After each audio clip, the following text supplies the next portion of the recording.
김수연은 남편을 잃은 50대 가사도우미입니다. 매일 새벽 5시에 일어나 강남과 분당의 고급주택에서 청소 일을 하며 시어머니와 고등학생 딸 미래를 부양합니다. 남편 지훈이 죽은 지 6년이 지났지만 그의 부재는 여전히 수연의 가슴에 무거운 돌로 남아 있습니다. 어느 날 분당의 새 고깃집을 방문한 수연은 인터폰 버튼을 누릅니다. 문이 열리고 그녀는 자신의 눈을 의심했습니다. 문 앞에 서 있는 사람은 죽은 줄 알았던 남편 지훈이었습니다. 수염과 안경으로 변장한 그는 재빨리 수연을 안으로 끌어당겼습니다. 여기서는 안 돼요. 들어와요. 빨리. 지훈의 목소리는 낮고 긴박했습니다. 수연은 꿈을 꾸는 것처럼 남편을 따라 들어갔습니다. 어떻게 된 거예요? 당신은 죽었잖아요. 수연의 목소리는 떨렸습니다. 지훈은 깊은 한숨을 내쉬었습니다. 제가 죽은 게 아니었어요. 실종된 거죠. 그날 사고는 사고가 아니었습니다. 세상이 순식간에 뒤집어진 듯한 충격 속에서 수연은 6년 동안 숨겨진 진실을 마주하게 됩니다. 오늘의 이야기 시작합니다. 그 전에 잠깐 구독과 좋아요 눌러주시면 복 받으실 거예요. 새벽 5시 알람 소리가 울리기도 전에 수연은 눈을 떴습니다. 10년이 넘는 세월 동안 같은 시간에 일어나다 보니 몸이 알아서 깨어나는 거죠. 창문 너머로는 아직 어둠이 깔려 있고 도시는 고요한 침묵에 잠겨 있었습니다. 수연은 이불을 조용히 걷어내고 일어나 방을 나섰습니다. 그녀의 움직임은 마치 오랜 시간 연습한 무용수처럼 정확하고 조용했습니다. 작은 주방에서 밥솥에 쌀을 씻어 넣고 시어머니와 딸의 아침을 준비합니다. 시어머니는 당뇨가 있어서 매끼 식사를 신경 써야 했어요. 소금을 줄이고 현미를 섞은 밥, 간이 세지 않은 된장국, 그리고 3가지 반찬. 수연의 손끝은 분주했습니다. 때로는 자신이 기계가 된 것 같다는 생각이 들기도 했죠. 매일 같은 일상, 같은 동작의 반복. 하지만 이런 일상이 그녀의 가족을 지탱하는 힘이었습니다.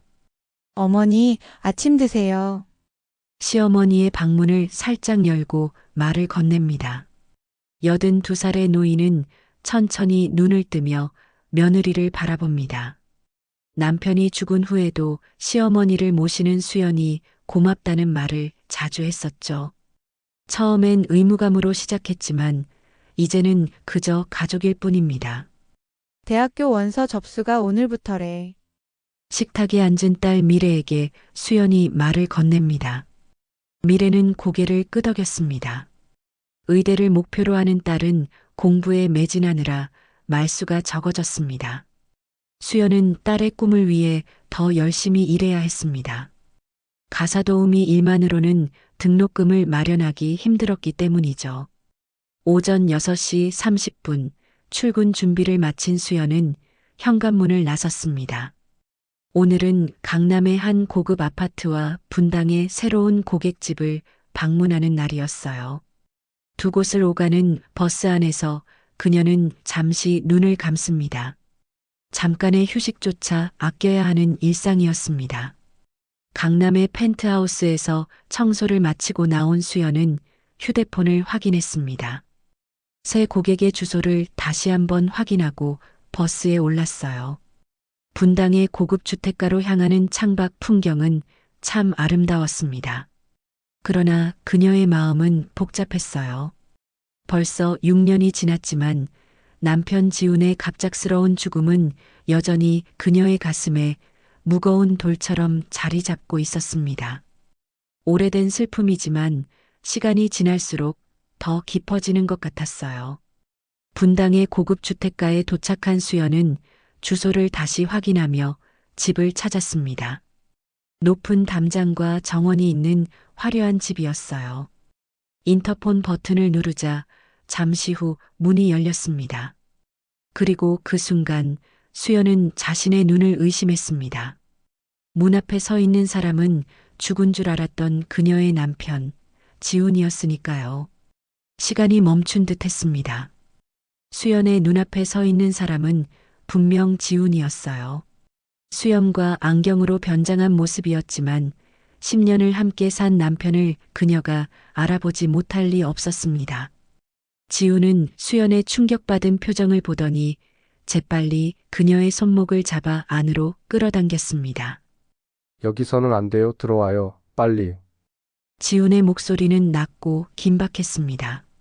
수연은 마치 꿈을 꾸는 것처럼 남편을 따라 집 안으로 들어갔어요. 현관문이 닫히자 지훈은 주변을 살피며 창문의 커튼을 모두 쳤습니다. 어떻게 된 거예요? 당신은 죽었잖아요.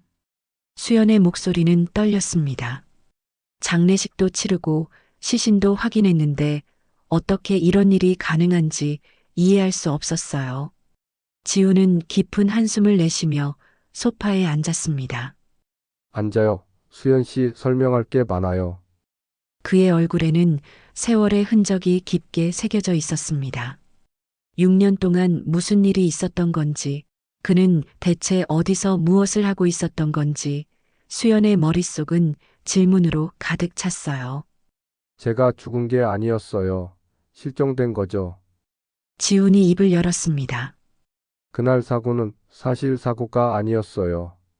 그의 목소리에는 깊은 죄책감이 묻어 있었습니다. 수연은 믿을 수 없다는 눈으로 지훈을 바라봤습니다. 6년 전 한강에서 발견된 시신이 지훈이라고 확인받았는데 그것은 모두 거짓이었단 말인가요? 누군가의 시신을 지훈이라고 속였다는 말인가요? 머릿속이 혼란스러웠습니다. 왜 그랬어요? 수연은 간신히 말을 이었습니다. 슬픔, 분노, 혼란, 그리고 어딘가 안도감까지 복잡한 감정이 그녀를 휩쓸었어요. 지훈은 천천히 이야기를 시작했습니다.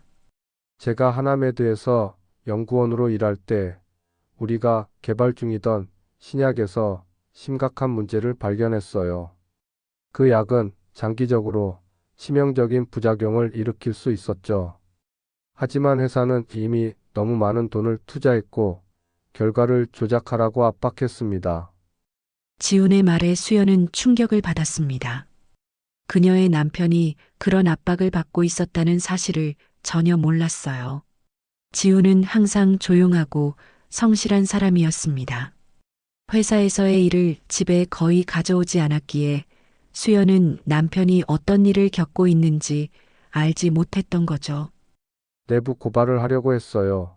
하지만 그들은 당신과 미래, 그리고 어머니까지 위협했습니다. 지훈의 눈에 눈물이 고였습니다. 그래서 선택했어요. 차라리 나를 죽은 것처럼 꾸미고 도망치는 것이. 수연은 아무 말도 할 수 없었습니다. 그녀의 마음은 폭풍우 속에 있는 작은 배처럼 흔들렸어요.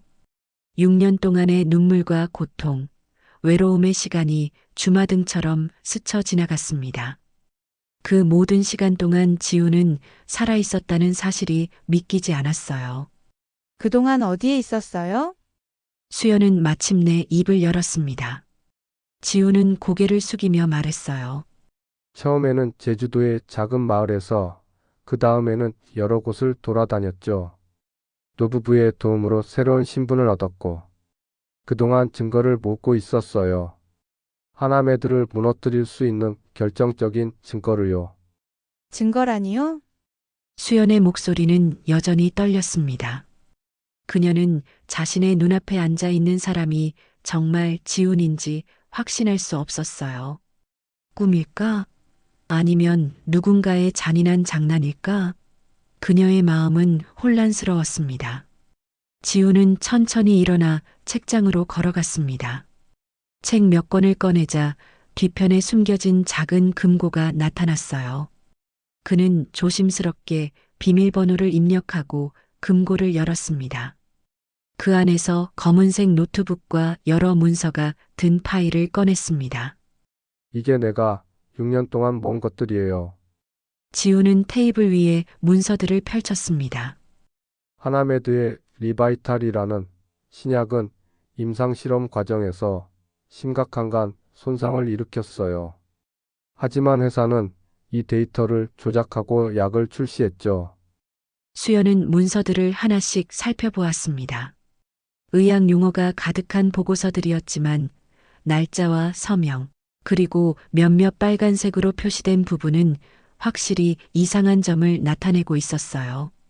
이 약 때문에 지금까지 적어도 23명이 사망했고 100명이 넘는 환자들이 심각한 간 손상을 입었습니다.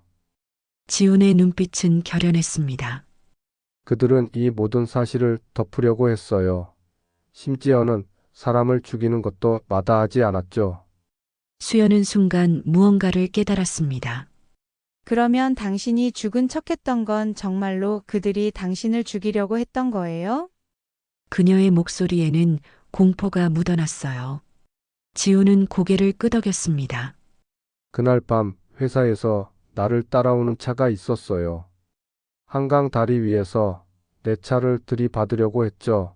나는 그때 준비해둔 계획을 실행했어요.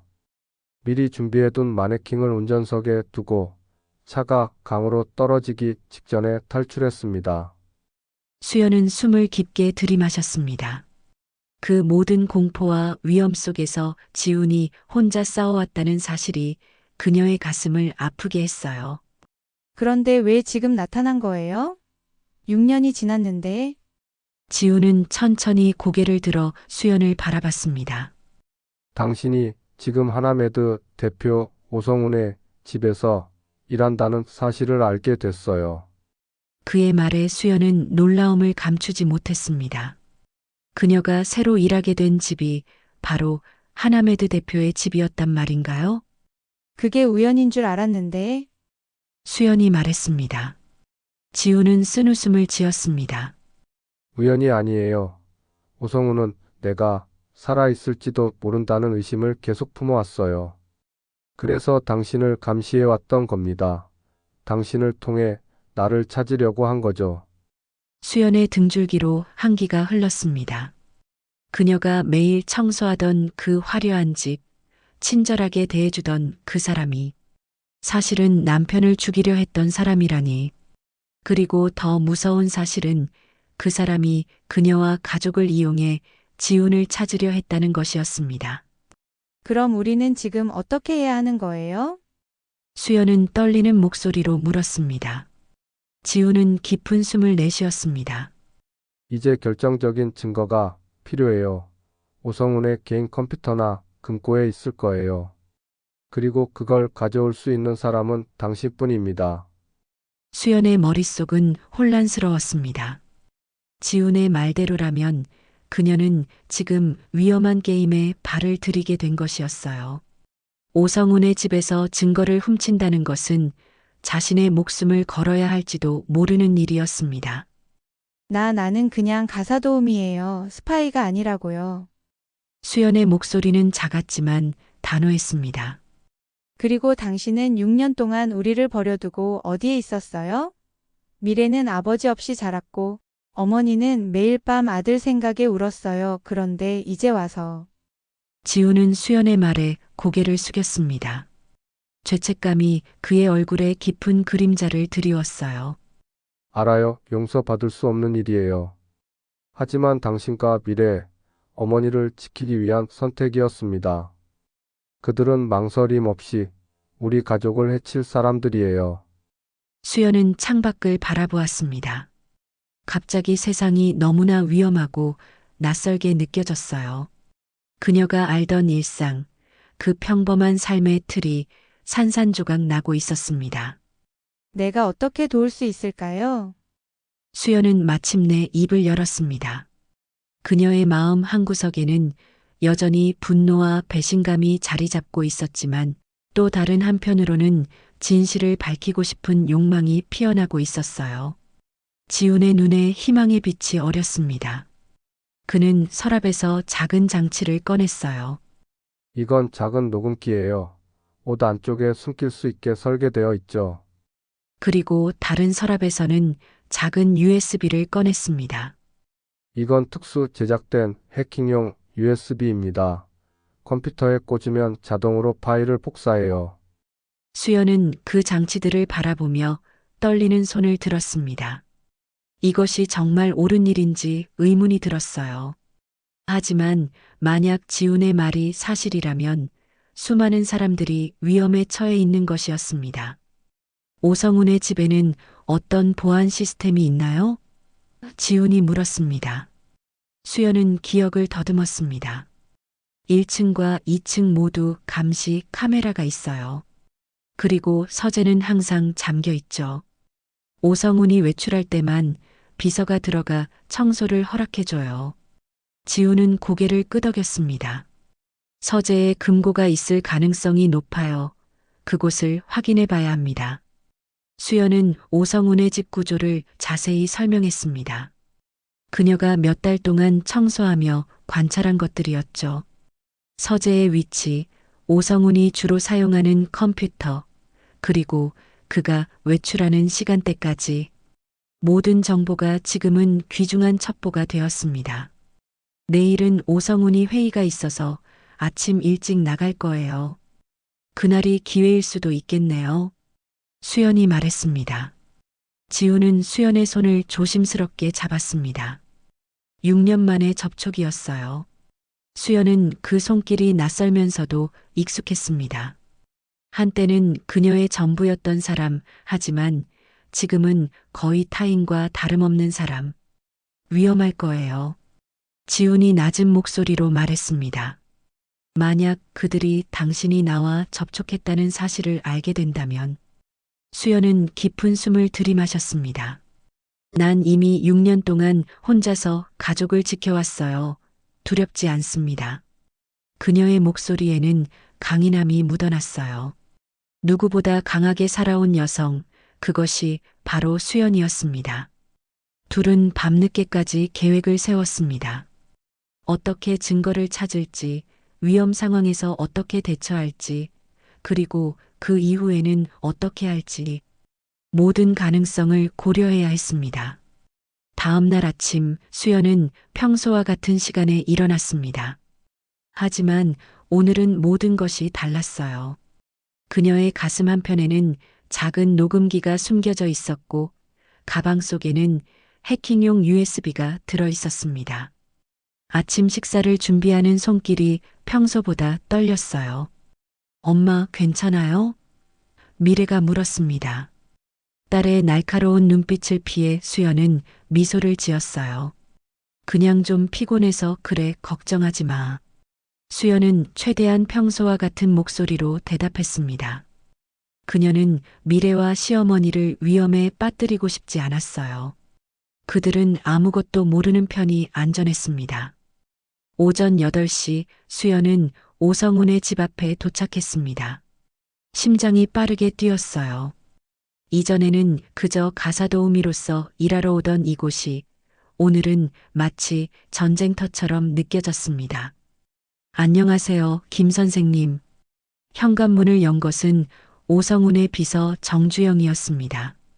늘 단정한 양복 차림의 그는 공손하지만 차가운 인상을 주는 사람이었어요. 사장님은 이미 회의 때문에 나가셨고 저도 곧 출발할 예정입니다. 오늘은 서재도 청소해 주세요. 열쇠는 여기 있습니다. 수연은 믿을 수 없는 행운에 가슴이 두근거렸습니다.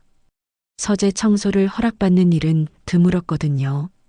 그녀는 침착하게 고개를 끄덕였습니다.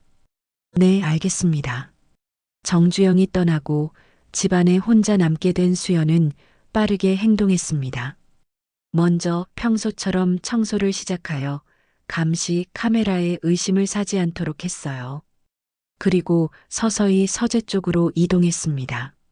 서재의 문을 열자 호화로운 공간이 펼쳐졌습니다. 벽면을 가득 채운 책장, 중앙에 무거운 참나무 책상, 그리고 한쪽 벽에는 커다란 추상화가 걸려 있었어요. 수연은 지훈에게 들은 대로 책상 위 컴퓨터부터 확인했습니다. 다행히 컴퓨터는 켜져 있었어요. 화면 보호기만 작동 중이었죠. 수연은 떨리는 손으로 USB를 꽂았습니다. 장치가 자동으로 실행되기 시작했어요. 이제 그녀는 금고를 찾아야 했습니다. 지훈의 말에 따르면 금고는 주로 책장 뒤나 그림 뒤에 숨겨두는 경우가 많다고 했습니다. 수연은 먼저 거대한 추상화 쪽으로 향했어요. 조심스럽게 그림을 살펴보니 한쪽이 약간 돌출되어 있었습니다. 가볍게 당겨보자 그림이 경첩처럼 움직였고 뒤에 숨겨진 금고가 드러났어요. 금고에는 디지털 번호 패드가 있었습니다. 수연은 어떤 번호가 맞을지 고민했어요. 지우는 사람들이 주로 기념일이나 생일 같은 의미 있는 숫자를 사용한다고 했었습니다. 오성훈의 생일은 수연은 기억을 더듬었습니다. 몇 주 전 오성훈의 비서가 생일 파티 준비를 하는 것을 보았어요. 9월 17일, 그러니까 0917일 가능성이 높았습니다. 숫자를 입력하자 녹색 불이 켜지며 금고가 열렸어요. 수연의 가슴이 두근거렸습니다. 금고 안에는 여러 서류 뭉치와 USB 드라이브, 그리고 작은 노트북이 있었습니다. 수연은 서류를 하나씩 빠르게 훑어보았습니다. 대부분 회사 관련 문서였지만 마지막 서류철에서 그녀는 중요한 것을 발견했어요. 리바이탈 부작용 보고서라는 제목의 문서였습니다. 그녀는 재빨리 휴대폰을 꺼내 문서를 촬영하기 시작했어요. 그때 갑자기 현관문이 열리는 소리가 들렸습니다. 누군가가 집에 들어온 것이었어요. 수연의 심장이 멈추는 것 같았습니다. 발소리가 점점 가까워지고 있었어요. 그녀는 재빨리 촬영하던 문서를 원래대로 정리하고 금고를 닫았습니다. 그림을 원위치시키고 USB를 컴퓨터에서 뽑았어요. 그리고 청소기를 켜고 서재 바닥을 청소하는 척 자연스럽게 행동했습니다. 김 선생님? 문이 열리며 정주영의 목소리가 들렸습니다. 아, 여기 계셨군요. 수연은 평소와 같은 미소를 지으며 고개를 들었습니다. 네, 서재 청소 중이었어요. 무슨 일로 오셨나요? 정주영은 서재를 둘러보았습니다. 그의 날카로운 눈빛이 책상 위, 그리고 그림 쪽으로 향했어요. 무언가 이상한 점을 발견했는지 확인하는 듯 했습니다. 사장님이 중요한 서류를 가져오라고 하셔서요. 잠시 실례할게요. 수연은 고개를 끄덕이며 청소를 계속했습니다. 손은 여전히 떨리고 있었지만 최대한 평온해 보이려 노력했어요. 정주영은 책상 서랍에서 파일 몇 개를 꺼낸 후 수연을 다시 한번 바라보았습니다. 서재는 문서가 많아서 물 청소는 피해 주세요. 그냥 먼지만 가볍게 털어주시면 됩니다. 그가 말했습니다. 네, 알겠습니다. 수연이 대답했어요. 정주영이 나가자 그녀는 안도의 한숨을 내쉬었습니다. 하마터면 발각될 뻔했어요. 수연은 남은 청소를 마무리하고 집을 나섰습니다.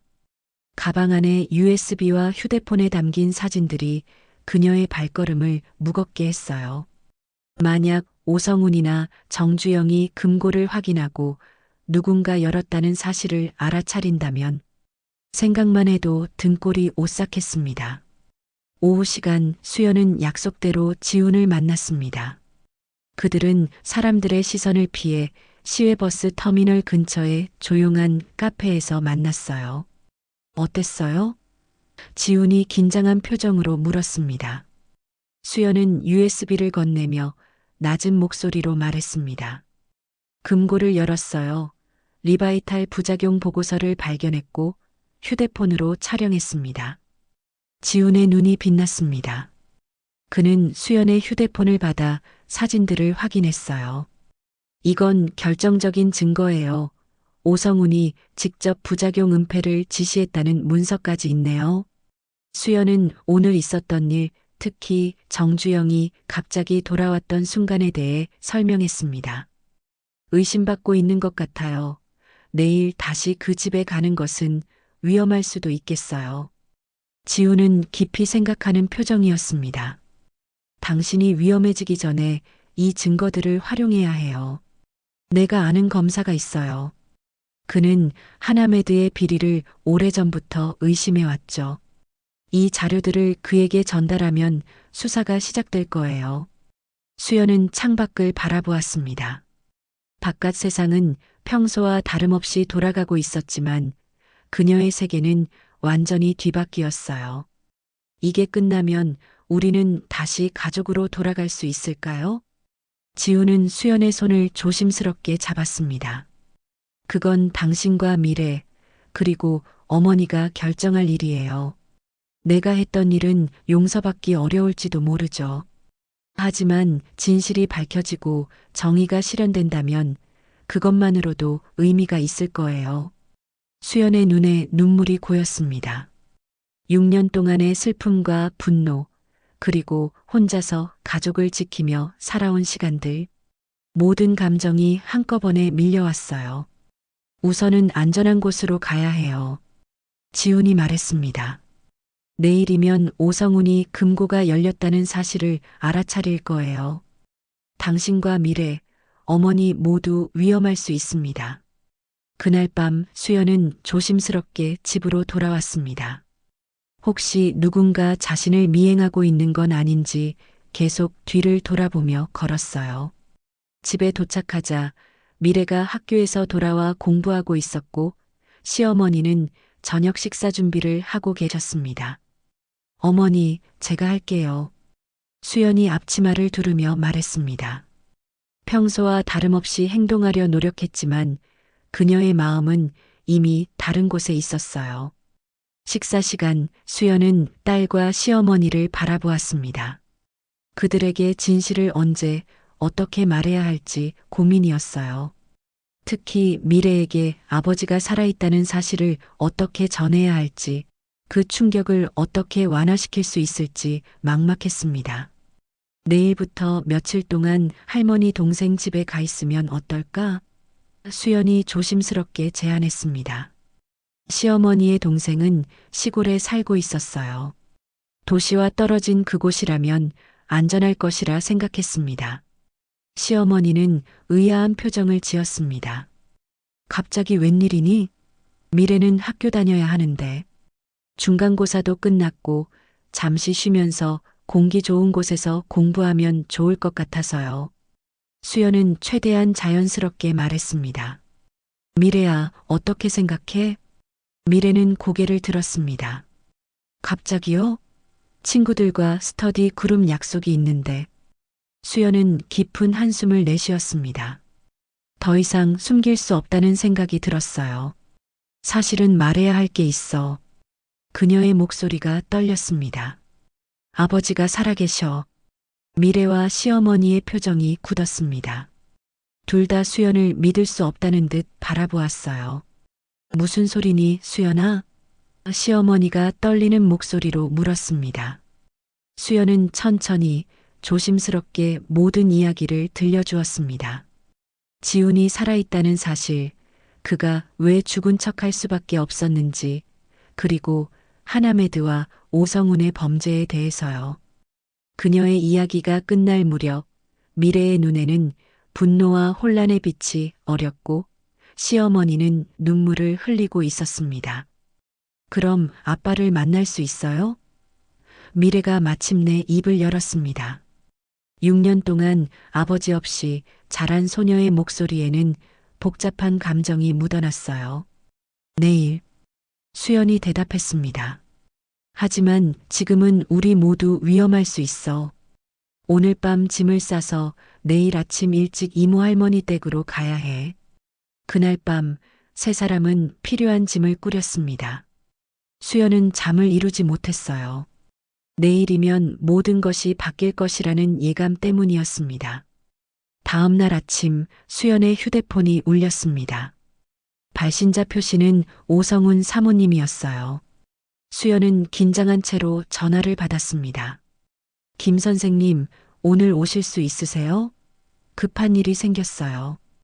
오성훈의 부인 유미정의 목소리였습니다. 죄송합니다. 오늘은 개인적인 일이 있어서. 수연이 말했지만 유미정은 그녀의 말을 자르며 말했어요. 정말 중요해요. 우리 집에서 소중한 물건이 없어졌거든요. 혹시 청소하시다가 보신 건 없나 해서요. 수연은 등골이 오싹했습니다. 그들이 이미 금고가 열렸다는 사실을 알아차린 것이 분명했어요. 죄송합니다만 정말 오늘은 어려울 것 같습니다. 제 어머니께서 편찮으셔서. 전화를 끊고 수연은 바로 지훈에게 연락했습니다. 의심하고 있어요. 오늘 당장 집에 오라고 했어요. 바로 계획을 실행해야겠군요. 지훈의 목소리는 결연했습니다. 검사에게 연락해서 증거를 넘기고 수사를 시작하도록 할게요. 당신과 가족은 바로 피신하세요. 1시간 후 수연은 미래와 시어머니와 함께 시외버스에 오르고 있었습니다. 그때 그녀의 휴대폰으로 문자 메시지가 왔어요. 지훈이었습니다. 수사가 시작됐습니다. 검찰이 하나메드와 오성훈의 자택을 동시에 압수수색 중입니다. 안전한 곳에 도착하면 연락주세요. 이 주일이 지난 후 수연과 미래, 시어머니는 서울로 돌아왔습니다. 그 사이 세상은 크게 변했어요. 하나메드의 약물 은폐 스캔들은 전국을 떠들썩하게 했고 오성우는 구속되었습니다. 마침내 그들은 안전하게 귀가할 수 있었어요. 집으로 돌아오는 길 수연의 가슴은 복잡한 감정으로 가득했습니다. 지훈과의 재회 그리고 가족의 재결합. 6년 동안의 공백을 어떻게 메울 수 있을지 걱정이 되었어요. 할머니, 저기 누가 서 있어요. 미래가 현관문 앞을 가리켰습니다. 그곳에는 수염을 깨끗이 면도하고 안경을 벗은 지훈이 서 있었어요. 그는 어색한 미소를 지으며 가족을 바라보고 있었습니다.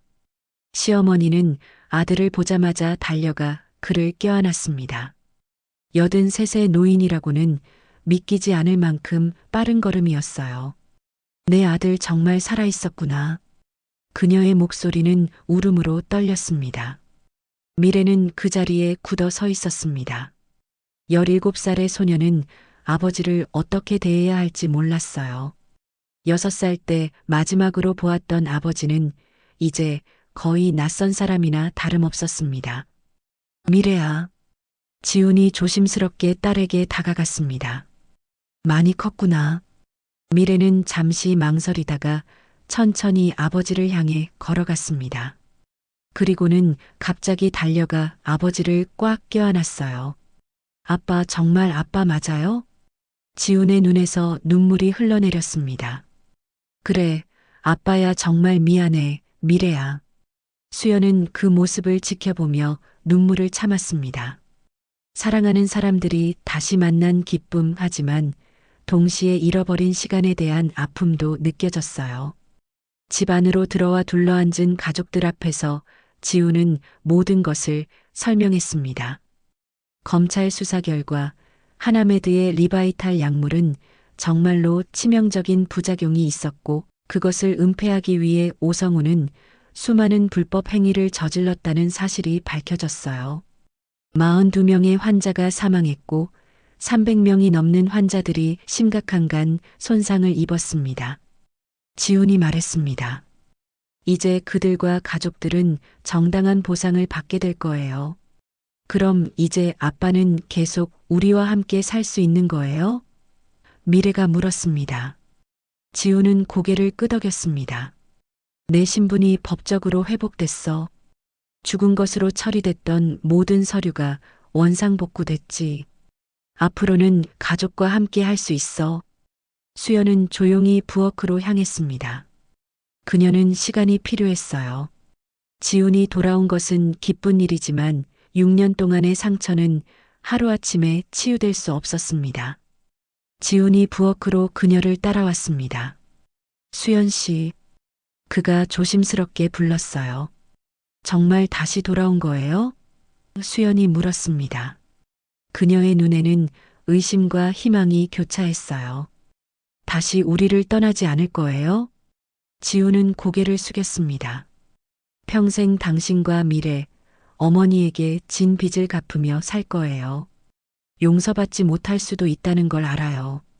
하지만 남은 생을 가족을 위해 살고 싶습니다. 수연은 깊은 숨을 들이마셨습니다. 용서는 시간이 필요한 일이었어요. 하지만 그녀의 마음 한구석에는 여전히 지훈을 향한 사랑이 남아 있었습니다. 다음 날 미래는 대학 입시 결과를 확인했습니다. 그녀는 원하던 의대에 합격했어요. 아빠, 엄마, 저 합격했어요. 가족들은 함께 미래의 합격을 축하했습니다. 지훈은 딸을 자랑스럽게 바라보았어요. 의사가 되어서 아픈 사람들을 도울 거야? 미래는 고개를 끄덕였습니다.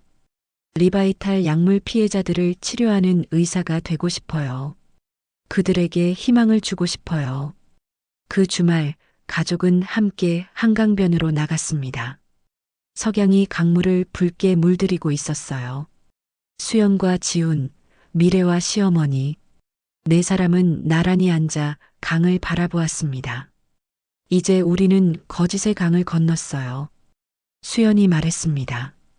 이제 진실의 땅에서 살 수 있겠죠. 지훈은 조심스럽게 수연의 손을 잡았습니다. 처음에는 어색했지만 이내 수연도 그의 손을 마주 잡았어요.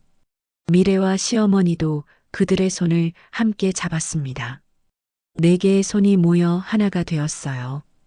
강물은 계속해서 흘러갔습니다. 그들의 과거도 아픔도 함께 흘려보내며 석양이 지고 어둠이 내리기 시작했지만 그들의 마음속에는 새로운 희망의 빛이 피어나고 있었습니다. 거짓으로 가득했던 지난날을 뒤로하고 이제 그들은 진실과 함께하는 새로운 여정을 시작할 준비가 되어 있었어요. 함께 갈까요? 지훈이 물었습니다. 수연은 미소를 지으며 고개를 끄덕였습니다. 네, 이제 정말 함께 가요. 네 사람은 천천히 일어나 집으로 향했습니다. 그들 앞에는 아직 많은 어려움이 기다리고 있을지도 모릅니다. 하지만 이제 그들은 혼자가 아니었어요. 가족이라는 이름으로 함께 그 모든 것을 헤쳐나갈 수 있을 것입니다. 오늘도 귀한 시간 내어 끝까지 시청해주신 구독자 여러분 진심으로 감사드립니다. 오늘의 이야기가 마음을 울렸다면 구독과 좋아요, 댓글 부탁드립니다.